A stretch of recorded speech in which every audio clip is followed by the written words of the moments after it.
bird dog is often given as an early postpartum core movement, but I do find it's very challenging. So there are ways that we can progress up to a bird dog. My first tip for starting to progress to a bird dog is mastering just even hands and knees breathing. So I'm gonna grab a yoga block. I also have a Pilates ball near me for options. And I'm gonna come into a hands and knees position. Even being in this position early postpartum is pretty vulnerable because we have a lot of loose skin, our abdominal wall has been stretched out, we don't feel as supportive, so we might feel here and just kind of feel general tension and discomfort. So work your way up to this position, and once you are there, find shoulders over wrists, knees under hips. A lot of times our tendency is to kind of rock back, so make sure you are stacked on both sides.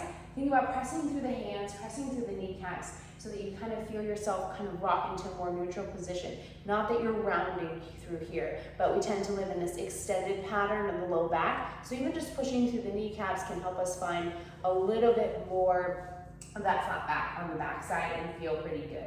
So from here, I'm gonna start in just quadrup breathing. I can give it a yoga block to put between the knees, so it can really help drive that deep core connection and get the low abs on board with the adductors or the inner thighs. So thinking about an inhale, feeling that air travel into the brow line, and then exhale, squeeze the block. Empty from the bottom up, inhale, gaze towards the front of your mat. And then exhale,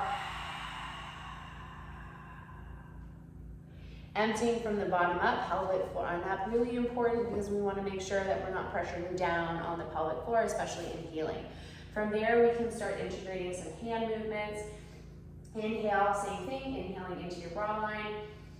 And then exhale, kind of reaching one hand at a time.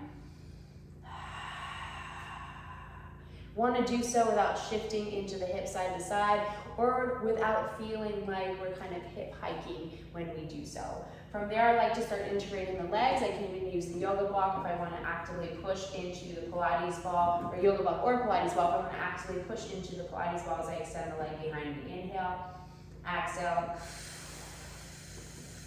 extend. Notice I don't have to elevate the back leg, I can just kind of extend it out. So you can use that Pilates ball to also help drive the deep core connection. So to recap, we're starting with that quadrup breathing. Then we're gonna start moving the hands. And then eventually we'll kind of integrate the legs. And then, hey, we can do both. And I like to start with the sliding. So inhale, and then exhale.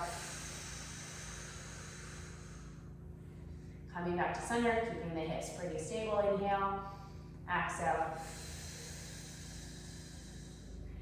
From there, we can start using bands, dumbbells. We can think about elevating and extending while keeping a nice flat spine, core engaged. So as we move here, we inhale into the back, exhale, lift from the bottom up,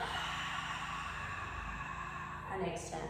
This is a very tough exercise, so progress it appropriately and do what feels good to you.